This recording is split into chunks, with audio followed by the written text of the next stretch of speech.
I never thought silence could be so loud until that Christmas Eve when my own sons taught me that some words, when left unspoken, can shatter a mother's heart into 1,000 pieces. My name is Paula. I'm 68 years old, and this is the story of how I learned that sometimes the people who are supposed to love you the most are the ones who can hurt you the deepest. The house had never looked more beautiful. Every ornament hung exactly where it belonged, each one carrying memories of Christmases past when laughter filled these rooms and love felt as certain as the sunrise. I had spent 3 weeks preparing everything, just like I always did, just like Harold would have wanted me to.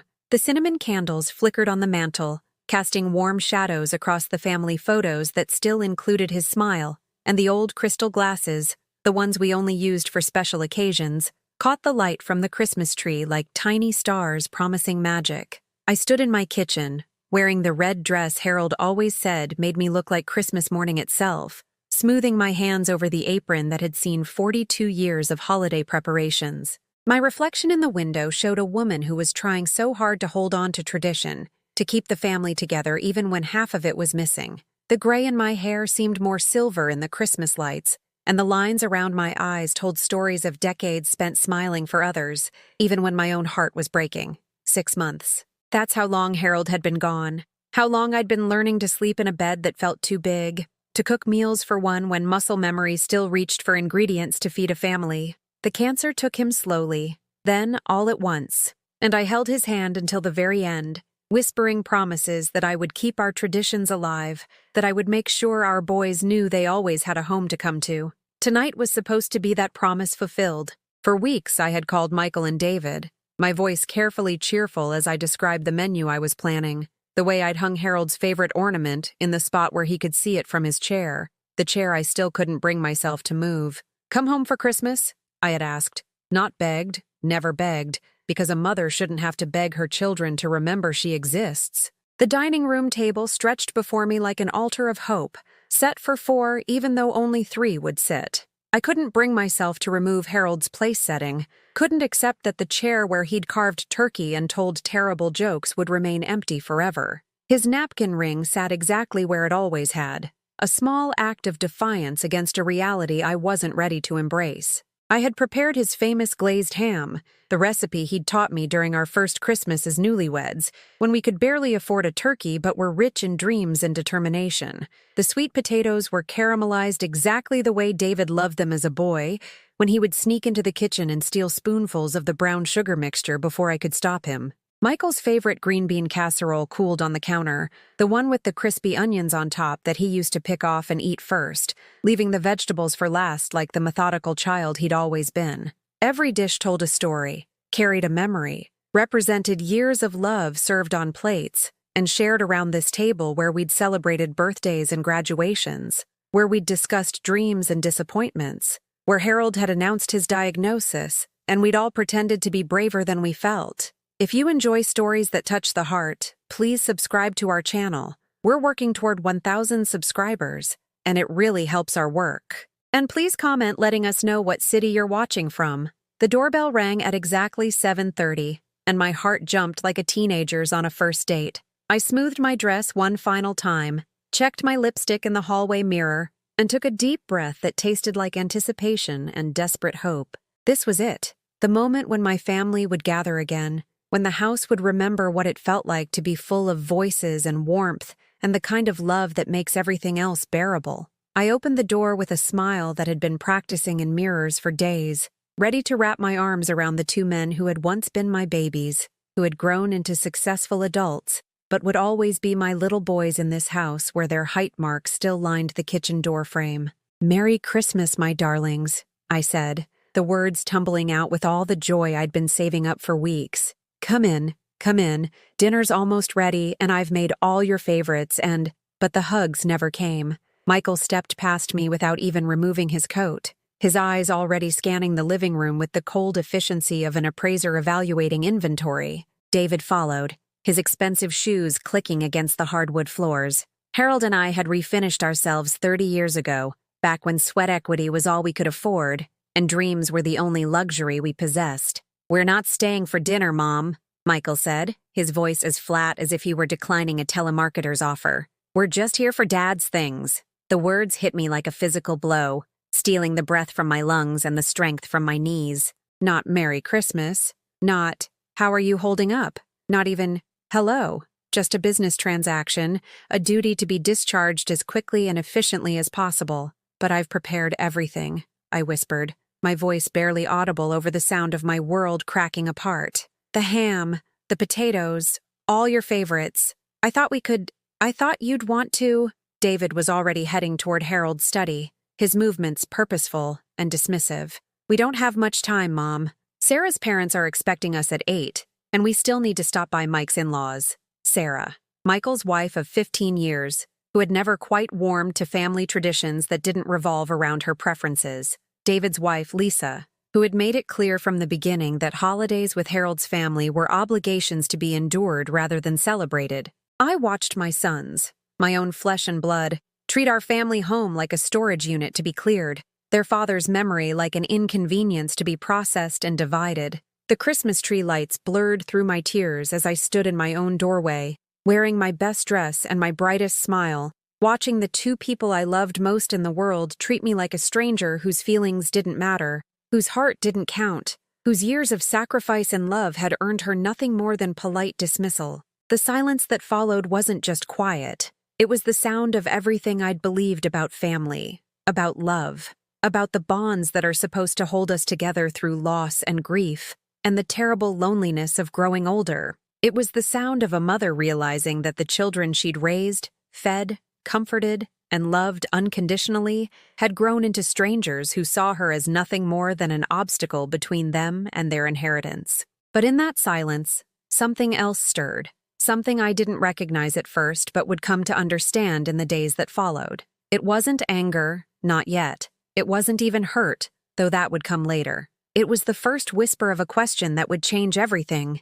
If my own sons could treat me this way, what else had I been blind to all these years? The Christmas Eve I had planned so carefully, the reunion I had dreamed of during 6 months of lonely dinners and quiet evenings, had become something else entirely, a revelation wrapped in the cruelest possible gift. As I watched my boys rifle through their father's possessions like strangers at an estate sale, I realized that this Christmas would indeed be unforgettable, but not for any of the reasons I had hoped. And somewhere in that realization, in that moment when everything I thought I knew about my family shifted beneath my feet like ice breaking on a frozen lake, Paula the mother began to transform into someone else entirely, someone I didn't know I could become.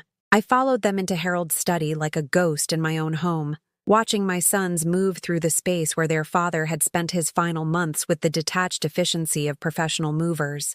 Michael opened Harold's desk drawers without ceremony, pulling out papers and documents as if he were clearing out a stranger's office, rather than touching the last remnants of the man who had taught him to ride a bicycle and helped him with algebra homework at this very desk. "Mom, where did Dad keep his important papers?" David asked, not looking at me as he rifled through the bookshelf where Harold had arranged his leather-bound classics in alphabetical order, books I had given him for birthdays and anniversaries, novels we had discussed over morning coffee, volumes that had shaped the mind of the man who had been my partner for 42 years. "They're in the filing cabinet," I managed, my voice sounding foreign to my own ears. "But David, honey, couldn't we just sit for a few minutes? Maybe have some coffee? I haven't seen you boys in—" "We really don't have time, Paula," Michael interrupted, using my first name with the casual dismissal of someone addressing a hired help, rather than the woman who had given birth to him, who had walked the floors with him during countless nights of colic and fever.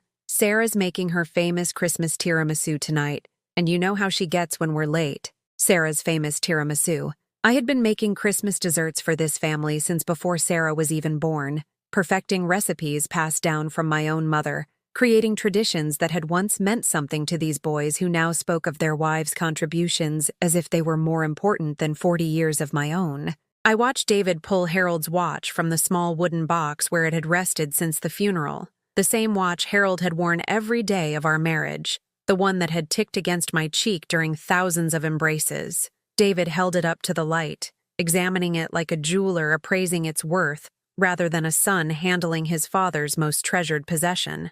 "This is worth something," he said to Michael, his voice carrying a satisfaction that made my stomach turn. Dad always said it was an investment piece. Harold had said no such thing. That watch had been a graduation gift from his own father, worn not for its monetary value, but for the love it represented, the connection to a man who had died too young and left Harold to raise 5 younger siblings on his own. Harold had planned to give that watch to Michael on his wedding day, had mentioned it to me just weeks before the cancer stole his ability to speak clearly. "Actually," I said, finding my voice despite the trembling in my chest, "your father wanted Michael to have that watch. He told me, 'Mom, let's not get sentimental about every little thing.'" Michael cut me off, not even looking up from the financial documents he was sorting into piles. "Dad's gone. These are just things now. We need to be practical about this. Just things." Harold's life, his memory, his carefully chosen possessions, reduced to just things by the son who had once cried for 3 days when Harold left for a business trip, who had insisted on sleeping in our bed during thunderstorms until he was 8 years old. I had raised these boys to be compassionate, to value family above material possessions, to understand that love was measured not in dollars, but in moments shared and memories created. Where had I gone wrong? When had the children who once fought over who could sit closest to me during storytime transformed into these cold strangers who spoke about their father's belongings with the emotional investment of accountants? Lisa appeared in the doorway, checking her phone with the impatience of someone who had better places to be. She had never liked me. I had known that from the first family dinner when she'd criticized my pot roast and suggested that David deserved someone who could elevate his social standing. David had defended me then, told her my cooking was perfect, that family recipes were more valuable than restaurant trends. Now David barely glanced at me as Lisa tapped her manicured fingernails against the doorframe. "Babe, we really need to go. Mom's already texted twice about dinner starting without us." Mom. She was referring to her own mother, the woman who had raised children who showed up for family obligations, who apparently commanded more respect and attention than the woman who had given David life and spent 32 years making sure he felt loved and valued every single day. "Just give us 5 more minutes, David replied, his tone more deferential to his wife than he had been to his own mother all evening. "We're almost done here." Almost done. As if sorting through a dead man's possessions while his widow stood watching was a chore to be completed efficiently rather than a sacred act requiring reverence and care. As if my presence in my own home was an inconvenience to be tolerated rather than a grief to be honored. I found myself backing toward the doorway, feeling suddenly like an intruder in the space that had been mine and Harold's sanctuary. The study where we had planned family vacations and worried over college tuition payments, where Harold had held me while I cried over my mother's diagnosis, and where I had held him when the doctor delivered his own death sentence. "Boys," I tried once more, my voice barely above a whisper. "I understand you need to handle your father's affairs, but couldn't we do this after the holidays? I thought tonight we could just be together, share some memories." "Mom, you're being dramatic," Michael said without looking up, his tone carrying the same dismissive patience he might use with a child who was asking for a toy at the grocery store. "We're here, aren't we? We're taking care of business. This is what adults do. Adults." As if my desire to spend Christmas Eve with my sons was childish, immature, an unreasonable expectation from a woman who clearly didn't understand how the world worked. As if the 40 years I had spent being their mother, their supporter, their constant source of unconditional love counted for nothing against their sophisticated understanding of what really mattered. Sarah appeared behind Lisa, both women checking their phones and exchanging glances that spoke volumes about their shared opinion of this delay. They had married my sons, but they had never joined my family. They had absorbed my boys into their own worlds, their own priorities, their own definitions of what constituted important relationships. "Paula," Sarah said, her voice carrying the artificial sweetness she reserved for social obligations, "you understand, don't you? Christmas is so hectic. And we promised both sets of parents we'd make time for everyone. Both sets of parents." I was included in that phrase like an afterthought, one stop on their holiday obligation tour, rather than someone whose feelings mattered, whose heart was breaking, whose first Christmas without her husband had become a business transaction conducted by strangers wearing familiar faces. Michael finally looked up from Harold's papers, his eyes meeting mine for the first time since he'd entered the house. For a moment, I thought I saw something. A flicker of the little boy who used to run to me when he was hurt, who had held my hand during scary movies, who had told me I was the most beautiful mother in the world. But the moment passed, and his expression hardened into the mask of indifference he'd been wearing all evening. "We'll call you next week, Mom. We can set up a time to go through the rest of Dad's things properly." Next week. After Christmas had passed, after the holiday I had spent months planning and preparing for was nothing but a memory of disappointment and abandonment. After the tree I had decorated with such hope would be taken down and stored away for another year I might not live to see. I nodded because what else could I do? I smiled because 40 years of motherhood had trained me to absorb pain without making others uncomfortable. I stepped aside as they gathered their father's belongings, the watch, some documents, a few books they deemed valuable enough to claim, and prepared to leave me alone with my perfect Christmas dinner and my shattered heart. But as I watched them file past me toward the door, something shifted inside my chest. It wasn't anger yet. That would come later. It wasn't even hurt, though that was growing with each breath.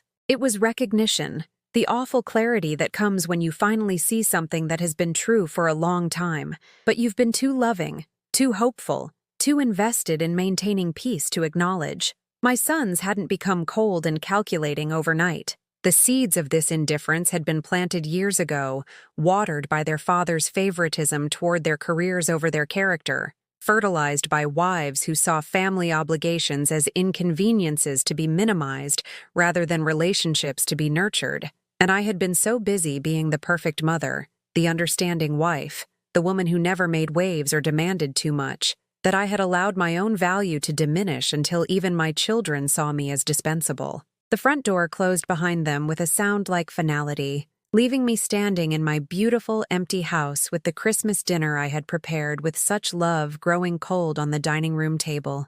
The days that followed Christmas Eve felt like walking through quicksand. Every step forward seemed to pull me deeper into a reality I didn't want to accept. I found myself calling Michael 3 times before he finally answered, his voice carrying the weary patience of someone dealing with a persistent telemarketer rather than his grieving mother who just wanted to hear a familiar voice. "Mom, I'm at work," he said, before I could even finish saying hello. "Can this wait? I've got a client meeting in 10 minutes.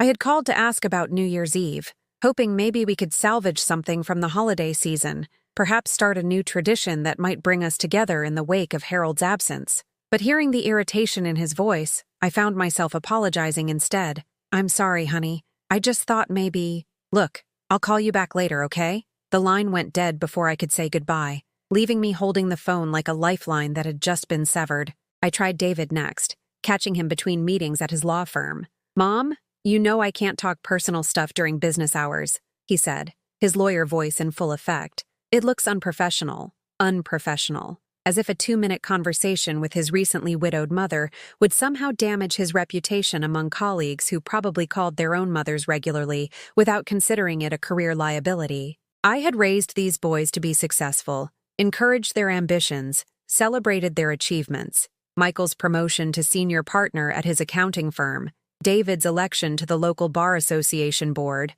I had been so proud, had bragged to neighbors and friends about my accomplished sons. But somewhere along the way, their success had transformed them into people who saw family connections as weaknesses to be managed rather than sources of strength to be cherished. When David finally did call back 3 days later, it was with news that felt like another small death. "Mom, we've been talking, Mike and I, and we think you should consider selling the house." I was sitting in Harold's chair. I had finally worked up the courage to sit there while watching the evening news, trying to feel close to him, and David's words made me grip the armrests until my knuckles went white. "Selling the house?" I repeated, certain I had misheard. "But this is my home, David. This is where you boys grew up, where your father and I—" "It's too big for you now," he interrupted with the calm logic he used in court to dismantle opposing arguments. "The maintenance costs alone must be eating into your budget. And Mom, let's be honest, you're getting older. What if you fall? What if something happens and you're all alone in that big house?" Getting older. As if my 68 years were some kind of disease that required immediate treatment rather than a natural progression that deserved respect and accommodation. As if the wisdom I had accumulated, the strength I had developed through decades of marriage and motherhood, counted for nothing against their perception of me as increasingly fragile and incompetent. "I'm perfectly capable of taking care of myself," I said, my voice sharper than I intended. "I've been managing this house for 40 years, David. I know every creak in the floorboards, every quirk of the plumbing. This isn't just a building. It's where your father proposed to me, where I brought you boys home from the hospital, where we celebrated every birthday and holiday." "Mom, you're being sentimental again," he said with the patience reserved for confused elderly relatives. "We're thinking practically. You could move into one of those nice senior communities, have people around, activities, meals prepared for you. Wouldn't that be easier than rattling around in an empty house full of memories?" Rattling around. As if my presence in my own home was somehow pathetic. As if the memories he dismissed so casually weren't the foundation of everything meaningful in my life. As if 42 years of marriage and family life were just clutter to be cleared away in favor of the sterile efficiency of institutional living. "I don't want to live in a senior community," I said firmly. "I want to live in my home, the home your father and I built together." "Well, think about it," David said in the tone that meant the conversation was over whether I agreed or not. "Mike and I have some ideas about places you might like. We'll come by next weekend to discuss options." "Next weekend? Not when would be convenient for you? Or would you like us to visit?" Just an announcement that they would be arriving to continue their systematic dismantling of my independence, my autonomy, my right to make decisions about my own life. After I hung up, I walked through my house with new eyes, seeing it as my sons apparently did, not as a repository of love and memories, but as a burden, an inconvenience, a problem to be solved. The kitchen, where I had prepared thousands of meals, where Harold and I had shared morning coffee and evening conversations, was just outdated appliances and inefficient counter space. The living room, where the boys had played with toys and later brought girlfriends to meet us, was just furniture that needed updating and carpet that showed its age. But to me, every room told a story. The scuff mark on the hallway wall where Michael had crashed his bicycle after insisting he was old enough to ride it indoors. The height marks on the kitchen door frame where I had measured both boys every birthday, documenting their growth with the precision of a scientist and the love of a mother who wanted to capture every moment of their childhood. The flower bed outside the kitchen window where Harold had planted roses for our 10th anniversary, where I still went every morning to check on blooms that somehow seemed to understand my need for beauty in an increasingly gray world. When Lisa called later that week, I thought perhaps she was reaching out in kindness, maybe to check on how I was adjusting to the holidays without Harold. Instead, she launched into what was clearly a rehearsed speech about streamlining my lifestyle. "Paula, I've been thinking about your situation," she said in the tone she might use to discuss a home renovation project. "David mentioned you might be ready to downsize, and I think that's so smart. You know, my mother made a similar transition last year and she's never been happier. Her mother, who was 5 years older than me and had moved into assisted living after a stroke, left her unable to manage stairs." The comparison felt deliberate, a suggestion that I was closer to disability than I was willing to admit. "I'm not ready to downsize," I said carefully, not wanting to create family drama but needing to be clear about my position. "I'm quite comfortable where I am." "Oh, but Paula," Lisa continued with the enthusiasm of someone who had found the perfect solution to an annoying problem, "think about all the time you spend on house maintenance and yard work. Wouldn't you rather be free to pursue hobbies? Maybe do some traveling?" Traveling. As if I had the financial resources for the kind of lifestyle she was imagining. As if my retirement savings were sufficient for the luxury adventures she seemed to think I was denying myself by staying in my own home. The truth was that Harold's medical bills had depleted much of our savings, and my modest pension barely covered my current expenses, let alone funded exotic vacations. "I appreciate your concern," I said, choosing my words carefully, "but I'm happy where I am." "Well," Lisa said, her voice taking on the edge that appeared whenever someone didn't immediately embrace her suggestions, "I just think you should be open to change. You can't live in the past forever." Living in the past. As if honoring my marriage, maintaining the home Harold and I had shared, cherishing the memories we had created together was some kind of pathological condition rather than a natural response to loss and a legitimate choice about how to spend my remaining years. After that conversation, I began to notice how often my sons and their wives spoke about me in terms that suggested I was somehow stuck, resistant to progress, unwilling to embrace the kind of modern lifestyle they thought appropriate for someone my age. They discussed my situation as if widowhood were a temporary condition that proper planning could resolve, as if grief had a timeline that should be managed efficiently rather than experienced authentically. The following Sunday, they arrived as promised, all four of them, armed with real estate listings and brochures for senior living facilities. They spread their materials across my dining room table like generals planning a campaign, discussing square footage and amenities while I served coffee in the china cups Harold had given me for our 20th anniversary. "Look at this place," Sarah said, pointing to a glossy photograph of a retirement community that looked like a cross between a hotel and a hospital. "They have group activities, transportation to shopping centers, even a beauty salon on site. Wouldn't that be convenient?" Convenient. Everything in their vision of my future was about convenience, efficiency, the elimination of any challenges or complications that might require effort or personal investment. The idea that I might want to maintain my independence, make my own choices about how to spend my time, preserve the connections to my past that gave my present meaning, none of that seemed to register as valid considerations. Michael spread out financial calculations with the precision of an accountant presenting a case to a client. "If you sell the house now while the market is strong, you could have enough to live very comfortably in a place like this," he said, tapping the brochure with his pen. "Plus, you'd have money left over to leave to your grandchildren." Grandchildren I rarely saw, whose names my sons mentioned primarily when they wanted to justify financial decisions I hadn't agreed to make. The future inheritance had become a weapon in their argument, a way to make my desire to stay in my own home seem selfish rather than reasonable. I looked around the table at these four people who had invaded my home with their plans for my future, who spoke about my life as if I weren't sitting right there, who had reduced 42 years of marriage to a real estate transaction and a set of lifestyle options that prioritized their peace of mind over my happiness. And for the first time since Harold's death, I felt something stronger than grief, something more powerful than the desperate desire to maintain family harmony at any cost. I felt the stirring of an anger that had been building slowly, but was now reaching a temperature that could no longer be ignored. But I wasn't ready to let them see it. Not yet. That night, after they left with their brochures and calculations and confident assumptions about what was best for my life, I sat alone in my kitchen and stared at the ceramic bowl Harold had made for me in the pottery class he'd taken during his retirement. His fingerprints were still visible in the clay, imperfect swirls that made it more beautiful than any store-bought piece could ever be. I had served them coffee in that bowl, watching my sons drink from something their father had crafted with his own hands while they discussed dismantling everything he and I had built together. Neither of them had recognized it, or if they hadn't thought it worth mentioning. The man who had given them life, who had worked 3 jobs to pay for their college educations, had been reduced to an obstacle preventing their mother from making what they considered sensible decisions. The silence in the house felt different now, not peaceful, but hollow, like the aftermath of an explosion when the debris has settled, but the damage is still being discovered.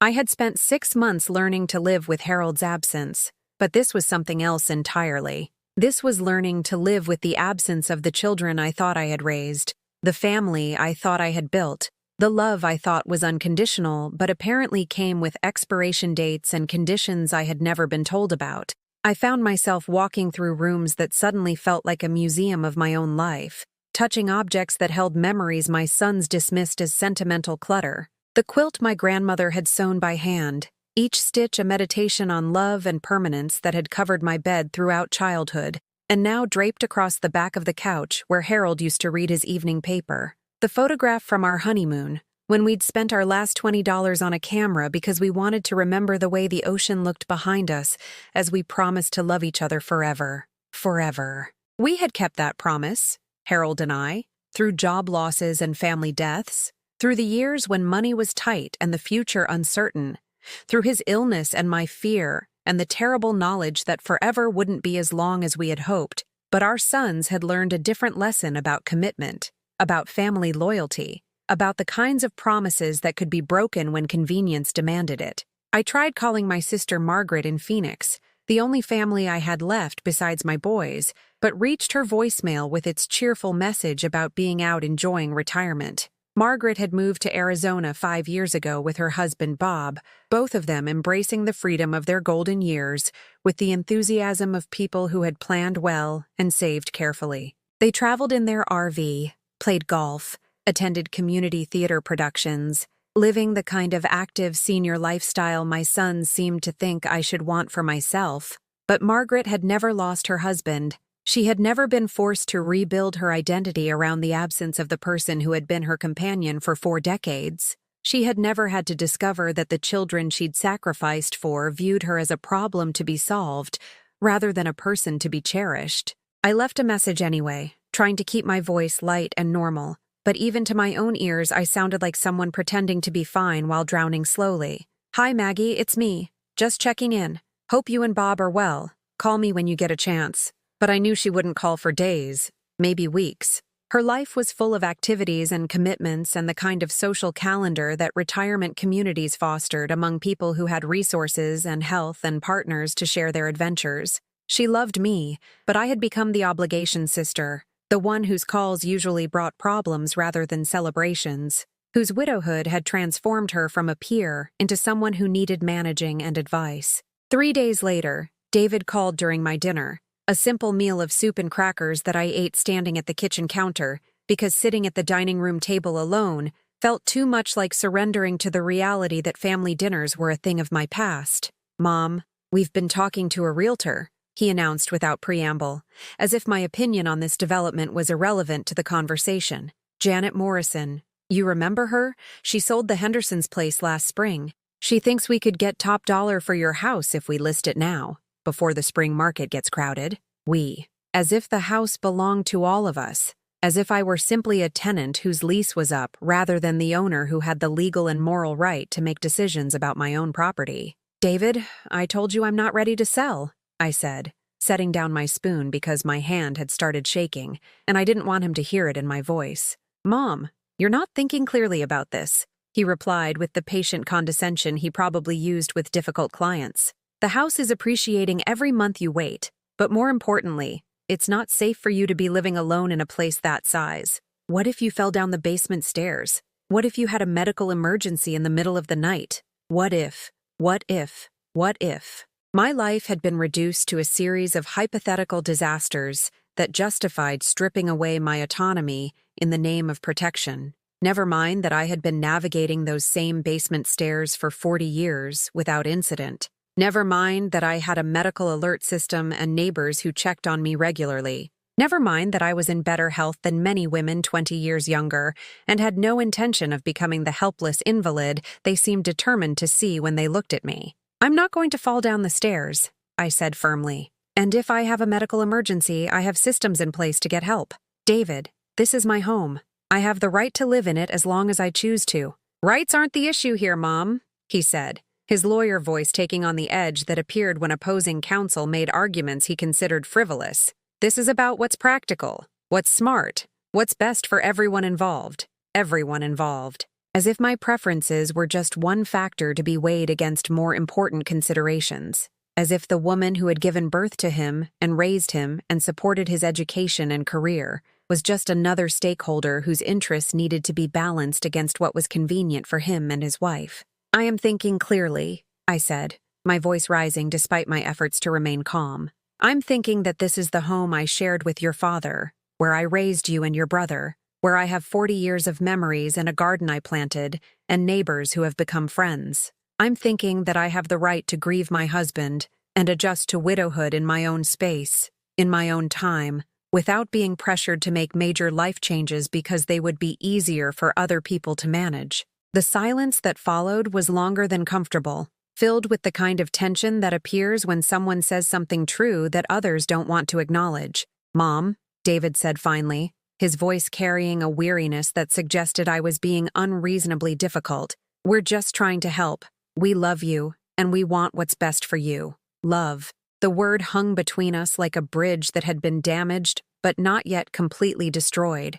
They loved me, but it was the kind of love that required me to become someone else, someone more convenient, someone whose needs aligned more perfectly with their vision of how family relationships should work in their busy, successful lives. "If you love me," I said quietly, Then trust me to know what I need.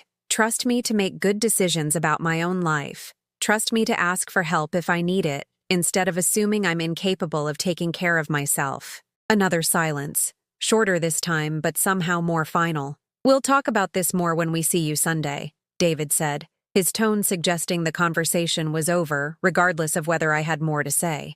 Mom, just think about what we've discussed, okay? Really think about it. Really think about it. As if I hadn't been thinking about nothing else for days. As if my resistance to their plans was based on emotion rather than careful consideration of what I wanted for the remainder of my life. After he hung up, I found myself standing in Harold's study, looking at the empty spaces where his belongings had been before my sons claimed them as their inheritance. The desk where he had paid bills and balanced our checkbook, where he had written letters to old friends and researched treatments for his cancer, now held only dust outlines and the ghost of a life that had been lived with purpose and love. I opened the bottom drawer, the one my sons hadn't bothered to search thoroughly because it contained what they would consider worthless papers, old greeting cards, letters from friends, the kind of sentimental debris that practical people discard without a second thought. But there, beneath a stack of Christmas cards from years past, I found something that made my heart stop.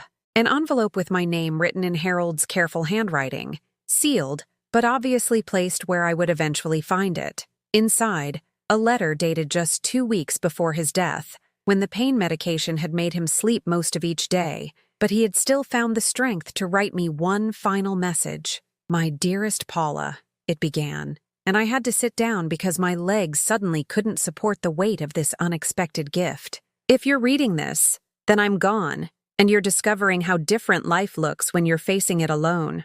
I know our boys will try to take care of you, but I also know they might not understand what you need most, which is the freedom to grieve and heal in your own way, in your own time." He had known. Somehow, he had understood that our son's version of care might feel more like control, that their love might come with conditions that would make it hard for me to honor both their wishes and my own needs.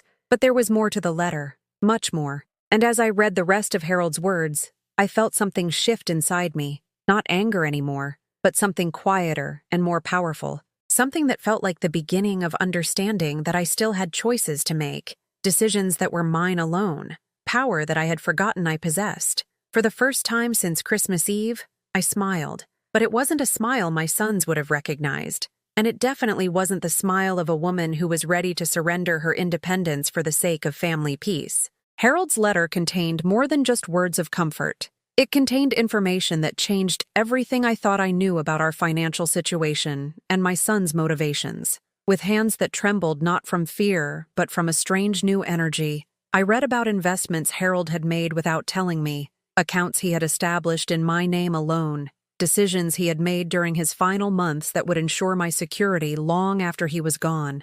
"Paula, my love," the letter continued in Harold's careful script, "I've been watching our boys become the kind of men their wives want them to be rather than the men we raised them to be. I've seen how they look at our house, our possessions, our life together, not with the eyes of children honoring their parents' legacy, but with the calculation of people assessing their inheritance. It breaks my heart, but it also makes me determined to protect you." He had known. While I was busy being the understanding mother, the accommodating wife, the woman who never made waves or demanded too much attention, Harold had been quietly observing the transformation of our sons from loving children into entitled adults who saw their parents' lives as assets to be managed rather than relationships to be cherished. The letter detailed a trust fund Harold had established 6 months before his death, money transferred from accounts my sons knew about into investments they had never heard of. Enough money to ensure I would never need to sell my house, never need to move into the kind of institutional housing they were pushing me toward, never need to depend on their version of care when I was perfectly capable of caring for myself. But more than that, Harold had included specific instructions about how to use this information, when to reveal it, and why he believed timing would be crucial to getting our sons' attention in a way that might actually change their behavior rather than simply winning an argument. "Don't tell them immediately," he had written. "Let them show you who they really are when they think you're vulnerable and dependent. Let them reveal the depth of their selfishness before you reveal the extent of their miscalculation. Sometimes people need to see the consequences of their choices before they can understand the value of what they're destroying." I read the letter 3 times, each reading revealing new layers of Harold's wisdom and foresight. He had loved our sons deeply, but he had also seen them clearly, without the rose-colored glasses of parental denial that had kept me from acknowledging what was happening to our family relationships. The next morning, I called Edward Brennan, Harold's lawyer and longtime friend, using the phone number Harold had included in his letter. Edward had been expecting my call, had been waiting for months to hear from me, wondering when I would find the letter Harold had hidden and discover the provisions he had made for my protection and independence. "Paula," Edward said, his voice warm with relief and something that sounded like anticipation.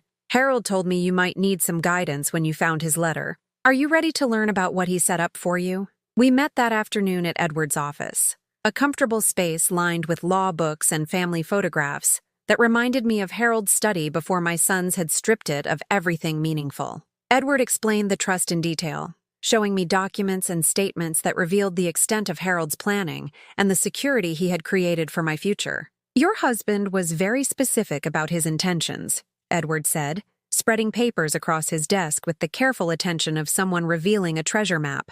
"This trust ensures you can maintain your current lifestyle indefinitely. More importantly, it's structured so that your sons cannot access these funds or use them as justification for any decisions about your living situation or medical care." The numbers were staggering, far more than I had imagined Harold could have accumulated through his careful saving and investing over the years. But Edward explained that Harold had been quietly moving money for months, selling investments the boys knew about and purchasing others they didn't, creating a financial foundation that would allow me to live with dignity and independence regardless of their approval or cooperation. "There's one more thing," Edward said, his expression becoming more serious. "Harold included specific instructions about when and how to inform your sons about this trust. He was very clear that he wanted you to have time to observe their behavior, to understand their true motivations before they learned about this additional security. Harold had even anticipated that my sons would pressure me to sell the house, would present financial arguments for why I couldn't afford to maintain my current lifestyle. He had wanted me to see how quickly they would dismiss my preferences when they believed I had limited options, how easily they would override my wishes when they thought I was financially vulnerable. Your husband was a wise man," Edward said quietly. "He understood that sometimes the people we love most need to face the consequences of their choices before they can appreciate what they're risking."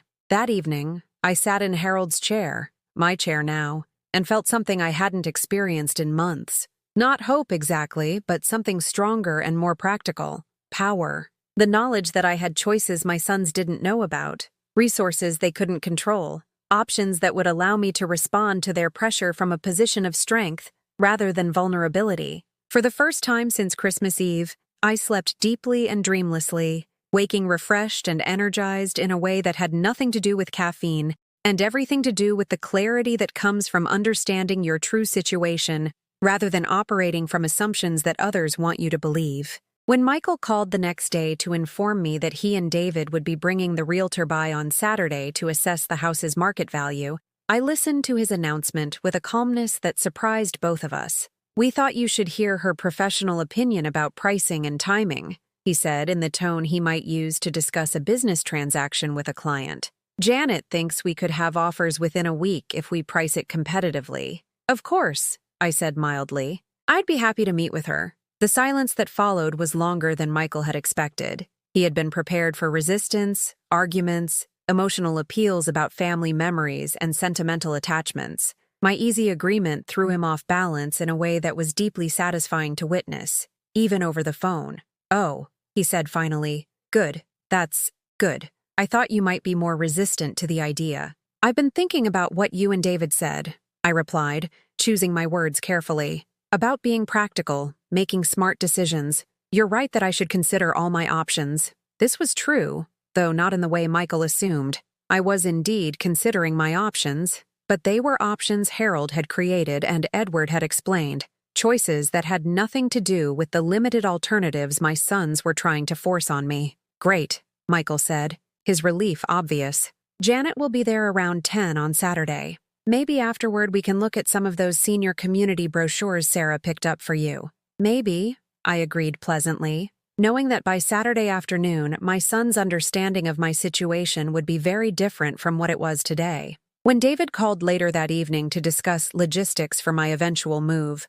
I listened with the same calm attention, making appropriate responses while mentally reviewing the trust documents Edward had given me to study. My sons were planning my future with the confidence of people who believed they understood all the relevant factors, who assumed their mother's financial vulnerability would eventually force her to accept their version of what was best for her. They had no idea that Harold had spent his final months ensuring their assumptions would prove catastrophically wrong. "Mom, I know this is hard," David said toward the end of our conversation, his voice taking on the gentle tone he used when he thought he was being especially understanding. "But sometimes the hardest decisions are the ones that turn out to be the best in the long run. You'll see, once you're settled somewhere more appropriate, you'll wonder why you waited so long." Somewhere more appropriate. As if my home of 40 years, the place where I had raised his ungrateful self, was somehow beneath my station rather than the foundation of everything meaningful in my life. "You might be right," I said, and meant it, though not in the way he thought. After I hung up, I walked through my house again, but this time I wasn't seeing it through their eyes as a burden to be eliminated or a responsibility to be managed. I was seeing it as Harold had seen it when he made his financial arrangements, as my sanctuary, my inheritance, my right to preserve and protect regardless of anyone else's opinion about what would be more convenient. The difference wasn't just emotional, it was mathematical. Harold had done the calculations, had made sure the numbers would work, had given me the tools to prove that my son's concerns about affordability were based on incomplete information and self-serving assumptions. By Saturday morning, I was ready for the realtor's visit with a sense of anticipation that had nothing to do with selling my house and everything to do with the education my sons were about to receive about the difference between being helpful and being controlling. It wasn't anger anymore that drove me. Anger was too simple, too reactive for what needed to happen. This was something more measured, more purposeful. This was justice wearing the patient mask of a woman who had finally stopped pretending that keeping the peace was more important than demanding respect. Saturday morning arrived crisp and clear, the kind of winter day that made my house look like a postcard with frost decorating the windows and the garden Harold had planted sleeping peacefully under a light dusting of snow. I dressed carefully, not in the subdued colors I had been wearing since Harold's death, but in the burgundy sweater he had always said made my eyes sparkle. If my sons were going to learn who their mother really was, I wanted to look like the woman Harold had fallen in love with rather than the grieving widow they had been treating like a problem to be solved. Janet Morrison arrived precisely at 10, a professional woman in her 50s with the kind of confident smile that suggested she was accustomed to handling delicate family situations involving property and inheritance. She carried a leather portfolio and wore the sort of expensive coat that indicated success in the real estate business, but her eyes held a kindness that made me think she understood the emotional complexity of selling a family home.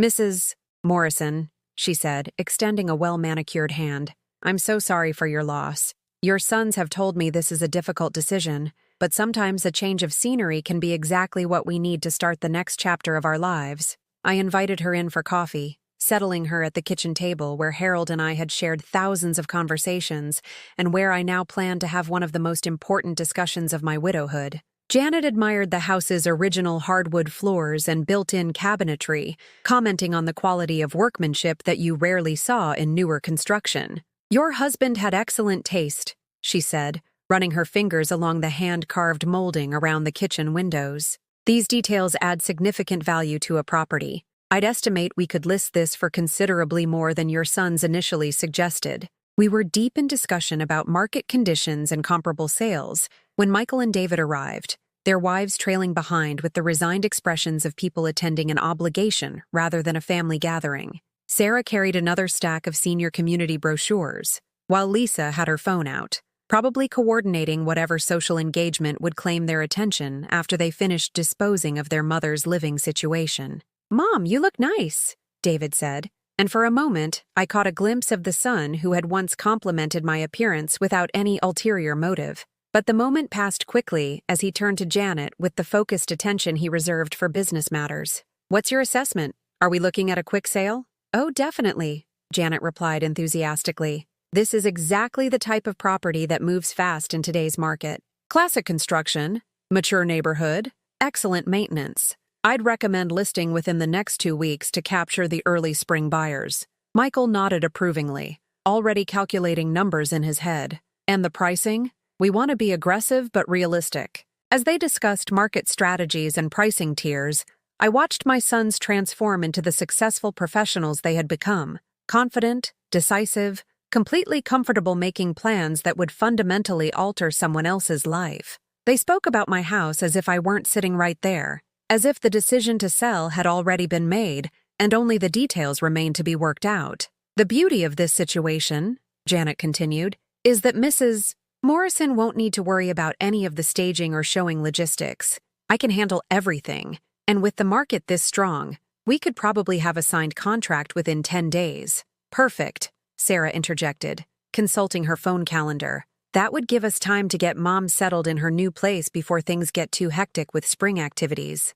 Spring activities. As if my entire life transition was just another item to be scheduled around their social calendar. Another task to be completed efficiently so it wouldn't interfere with more important commitments. Actually, I said quietly, my voice cutting through their planning session like a gentle blade, I think there's something we need to discuss before we go any further. The conversation stopped abruptly, all eyes turning to me with expressions that ranged from polite attention to barely concealed impatience. Janet looked curious, clearly sensing undercurrents she hadn't been informed about. My sons exchanged glances that suggested they were prepared for last-minute emotional resistance from their sentimental mother. "Mom," Michael said in his most reasonable tone, "I know this feels overwhelming, but Janet has explained how simple the process can be. You don't need to worry about any of the details."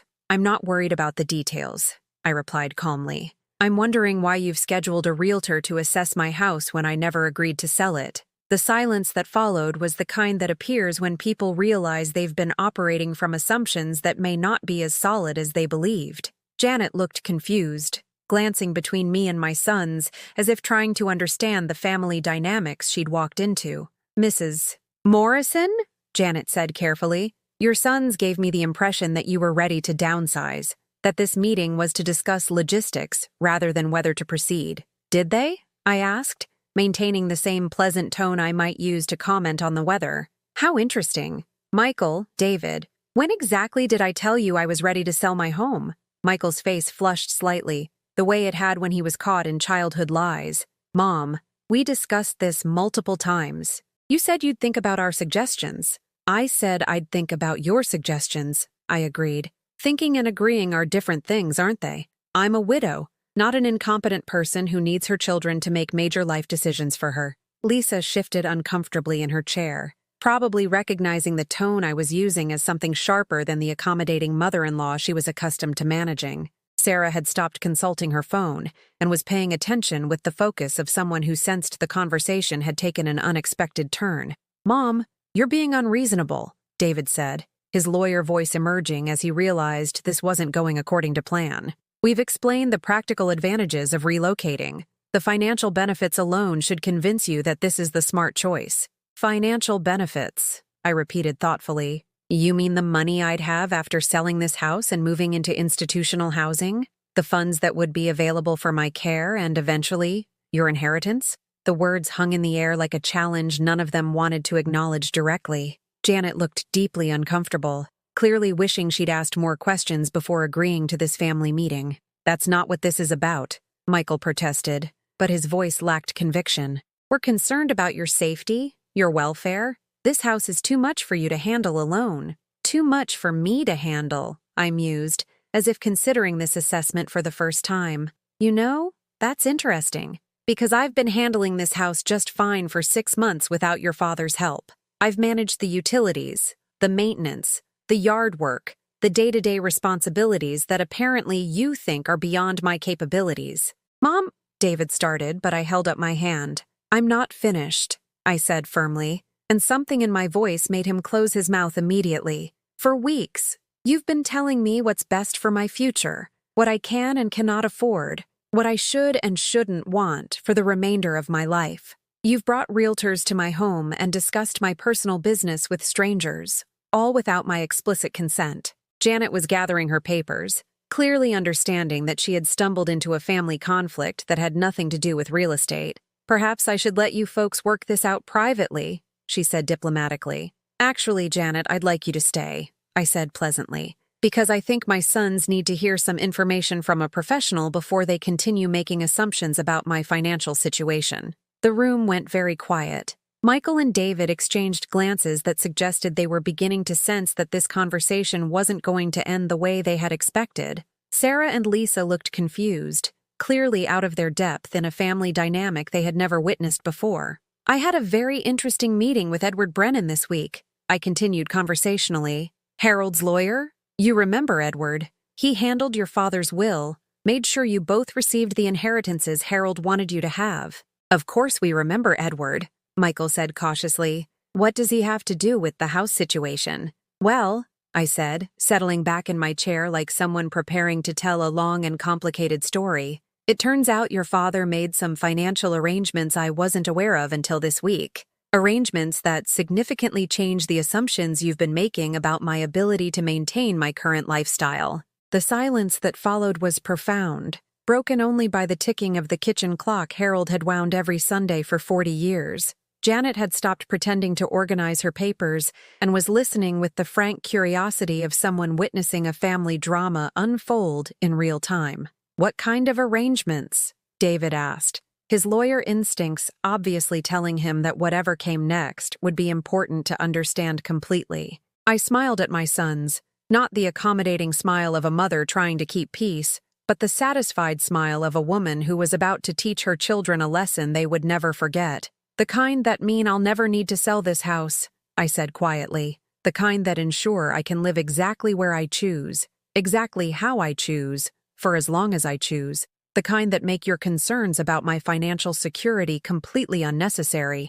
And then I told them about Harold's trust. The trust Harold had established was worth more than our house, more than my sons had inherited from their father's will, more than they had calculated when they assumed I would be financially dependent on their guidance and generosity. As I explained the numbers, carefully, methodically, watching their faces change from confidence to confusion to something approaching shock, I saw the exact moment when they realized their fundamental miscalculation. $2.4 million, I repeated, letting the figure settle in the air between us like dust after an explosion. "Invested conservatively, generating enough income to maintain this house, hire whatever help I might need as I age, and live comfortably for the rest of my life, without ever needing to depend on anyone else's definition of what's appropriate for a woman my age." Janet Morrison's eyebrows had risen to her hairline. She was clearly recalculating everything she thought she knew about this family's circumstances. Realizing she had been invited to pressure a wealthy widow into an unnecessary sale, rather than help a struggling senior find affordable housing, Michael's mouth opened and closed like a fish gasping for air, his accountant's mind obviously working frantically to process information that contradicted every assumption he'd been operating from. David had gone very still, his lawyer instincts telling him that something significant had just shifted in ways he needed to understand completely before he spoke. "That's impossible," Sarah said, her voice higher than usual. "Harold never mentioned anything about that kind of money. Where would he have gotten—" "Harold was a very careful man," I interrupted gently. "He saved and invested for 42 years, reinvesting dividends, moving money quietly between accounts, building security for his wife's future. The inheritance you boys received was what he wanted you to have. This trust was what he wanted me to have. Independence, choices, the ability to live my life according to my own preferences rather than other people's convenience." Lisa was staring at her phone as if it might provide some explanation for this unexpected development.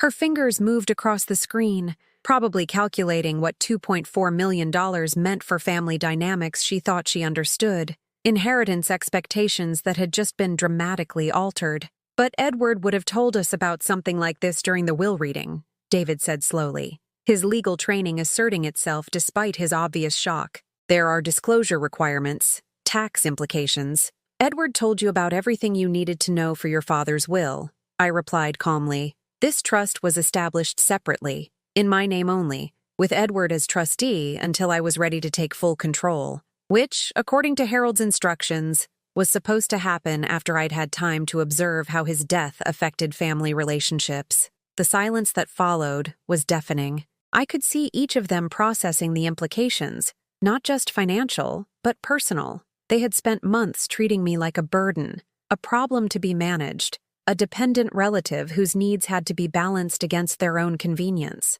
They had made plans for my future without consulting me, spoken about my life as if my preferences were obstacles to be overcome rather than wishes to be respected.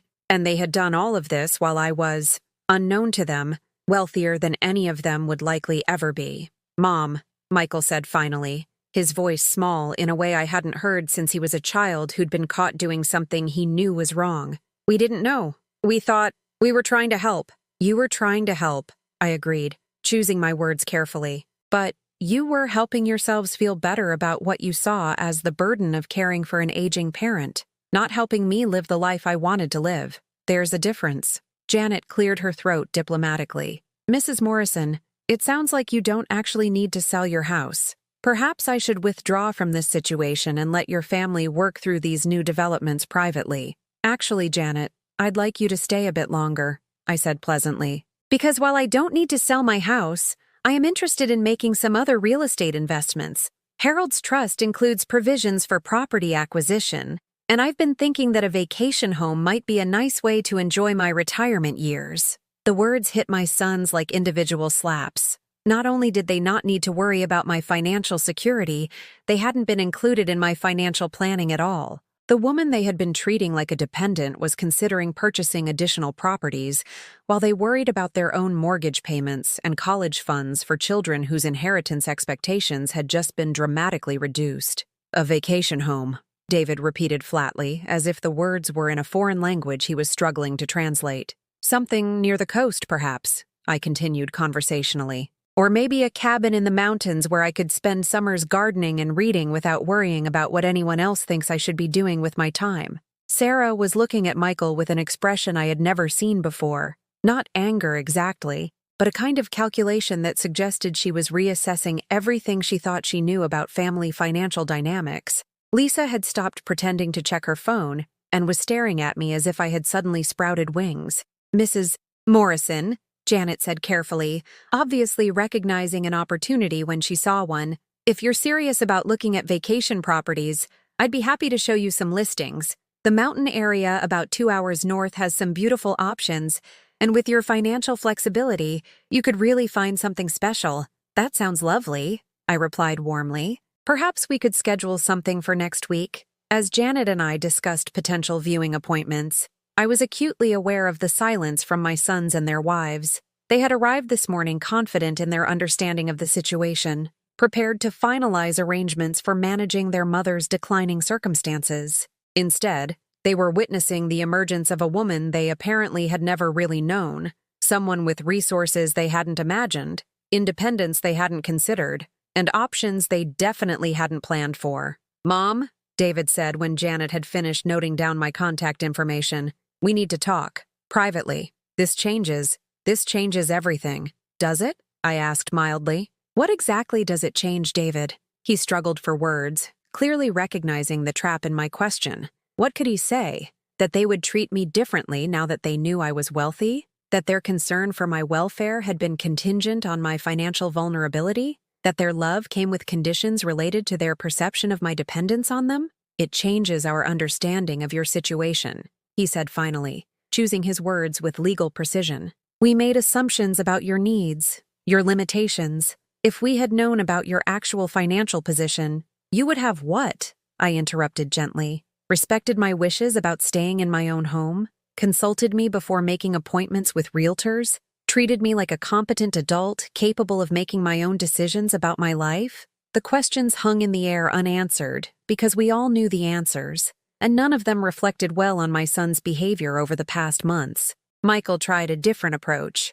"Mom, we're sorry if we seemed pushy about the house. We were genuinely worried about you managing everything alone. But if you have the resources to hire help when you need it, to maintain the property properly, then of course you should stay where you're comfortable." "If." The word carried weight that revealed how conditional their support had always been. If I could afford to stay, then they would graciously allow me to remain in my own home. If I proved I wasn't a financial burden, Then they would treat me with the respect I had been trying to earn through compliance with their preferences. That's very generous of you, I said dryly, to give me permission to live in the house I own, using money my husband left specifically for that purpose. Sarah and Lisa exchanged glances that spoke volumes about their discomfort with the direction this conversation had taken. They had married men they thought would inherit substantial family wealth eventually, men whose mother would require financial assistance that might limit the resources available for their own family's needs. Instead, they were discovering that the family wealth had been distributed differently than they had assumed, and the mother-in-law they had been tolerating as a necessary obligation was actually the wealthiest member of the family. "Mrs. Morrison," Janet said, standing and gathering her papers with the diplomatic efficiency of someone who had witnessed enough family drama for one day. "I'll pull together some vacation property listings and call you early next week. And congratulations. It's wonderful when families discover they have more options than they initially realized." After Janet left, the kitchen felt smaller, quieter, charged with the kind of tension that appears when long-held assumptions have been shattered and new realities are still taking shape. My sons and their wives sat around the table where Harold and I had made family decisions for 40 years.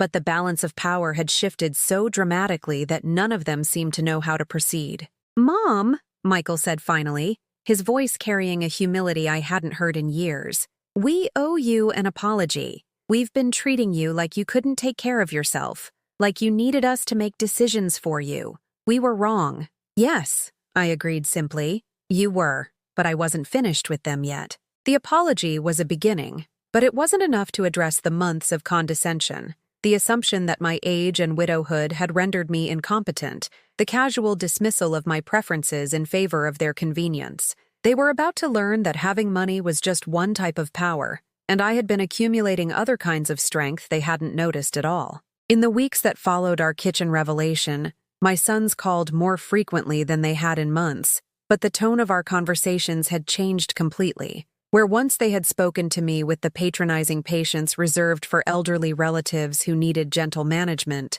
now there was a careful respect that acknowledged I was a person with agency, resources, and the right to make my own decisions about my life. Michael visited the following Tuesday, arriving alone without Sarah's usual accompaniment. He sat at the kitchen table where we had shared so many conversations throughout his childhood, fidgeting with his coffee cup in a way that reminded me of the nervous boy who used to confess his mistakes and ask for guidance about problems that seemed insurmountable from his young perspective.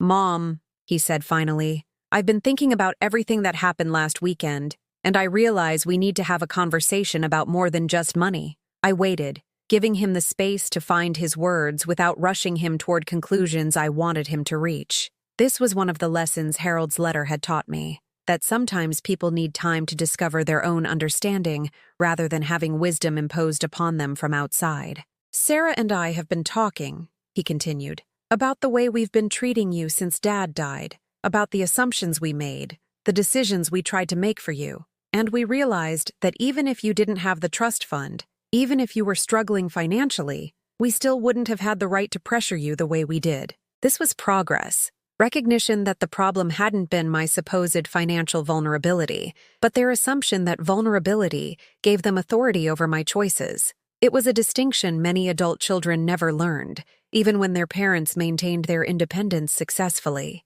"I'm glad you understand that," I said quietly, "because the money isn't the most important thing here, Michael. The most important thing is whether you can love and respect me as the person I am, not the person you think I should become for your peace of mind." He nodded slowly, and I saw tears gathering in his eyes, the first genuine emotion I had witnessed from him since Harold's funeral. "I miss him too, you know," he said softly. "Dad. And I think maybe we were so scared of losing you as well that we tried to control everything about your life to make sure you'd be safe. But we ended up making you feel like we didn't trust you to know what was best for yourself." This was the conversation I had been hoping for, not about finances or real estate or living arrangements, but about love and loss, and the fear that makes people do hurtful things while believing they're being helpful.